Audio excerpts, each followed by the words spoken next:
Sa iba pang balita, 27 anyos na lalaki patay matapos ma-hit and run sa Dagupan City. Nakatutok Russell Simorio.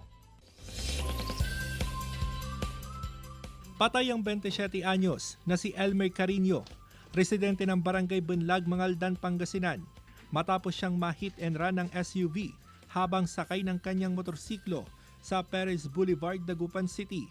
Pauwi na sana ang biktima galing sa trabaho nang mangyari ang aksidente. Lahat po ng mga kaibigan niya nagmamahal sa kanya, nabigla din po silang lahat. Kwento raw ng isang saksi sa kaanak, bumabalang umano saglit ang driver ng SUV para tignan ang gasgas ng sasakyan. Sumakay ulit at muling pinaharurot paalis. May hawak ng CCTV footage ang pulisya pero hindi pa ito isinasa publiko habang gumugulong ang investigasyon.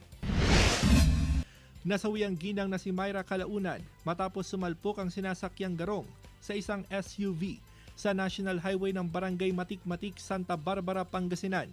Sugatan ang kanyang asawa at 7 taong gulang na anak na nasa pagamutan. Ayon sa pulisya, nag-overtake ang driver ng kotse sa sinusundang truck pero sakto naman ang dating ng garong. Sakay ang mga biktima. Sinampahan na ng kaso ang driver ng SUV na wala pang pahayag. Russell Simorio para sa Mornings with GMA Regional TV.